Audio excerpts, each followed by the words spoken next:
Welcome to another edition of the Big Red Wolf Report here on ArizonaSports.com. I'm Ron Wolfe from Arizona Sports 620. Here on the Big Red Wolf Report, we analyze the game that will be by pulling it through the prism of the game that was. Last week, the Arizona Cardinals traveled to Tennessee and defeated the Titans in overtime, 34-31. The Cards blew a 17-point lead over the final few minutes of the game, but pulled the victory out of the fire with a 41-yard field goal by Jay Feely. This week, the Cardinals traveled to Seattle to take on what most people think is the best team in the league. The Seahawks can clinch the number one seed in the NFC with a win, and playing at CenturyLink Field is a veritable nightmare for opponents. Point number one. If the Cards are going to pull the upset special on the Seahawks, it will start with Big Red's defense. The onus is on the defense to control the scoreboard. They are the strength of this team, and they need to play like it on Sunday, especially early on. Todd Bowles' defense needs to blunt Marshawn Lynch, cover Golden Tate and Zach Miller, be good on first and second down, and keep Russell Wilson in third and obvious pass situations. And generating 2 or more turnovers would be greatly appreciated. Last week, the Cards took the ball away from the Titans 3 times.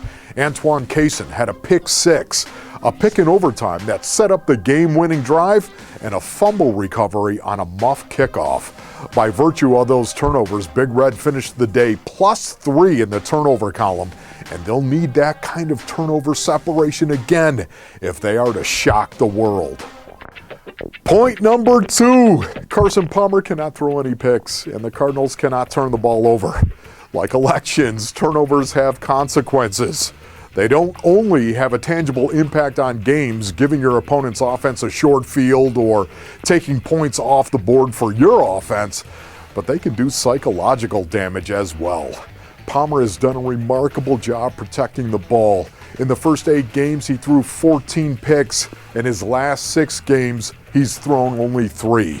Last week in Tennessee, he didn't throw any, and the Cards had no turnovers in that game. The reasons for this are vast and varied. The Cards' protection scheme has really improved dramatically over the last 2 months. The offensive line has gotten better. The backs have held up in protection, and the receivers are running the correct routes, including hot reads. All of this has helped Palmer protect the ball, and he and his teammates need to do this in spades if the upset is going to happen. Keep in mind, the Seahawks have one of the best pass rushes in the game, and they have more interceptions than any other team in the league. How's that taste? Point number 3, start fast. In all 3 phases, the Cardinals need to come out of the tunnel with blood in their eyes, with a resolution of constitution not seen since the Spartans stood in the hot gates on the walls of Thermopylae.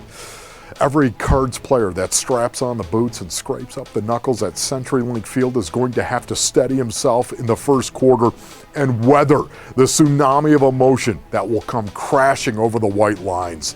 The Seattle fans are the loudest in the league, cheering for a team that can clinch the number 1 seed in the NFC playoffs. The Seattle players understand what is at stake, and they're playing a division foe and will be literally leading the charge on Big Red. The Cardinals have a good chance to win in Seattle if they play a near-perfect game. Arizona is a good football team, but playing a near-perfect game on the road, even for a great team, is uncommon.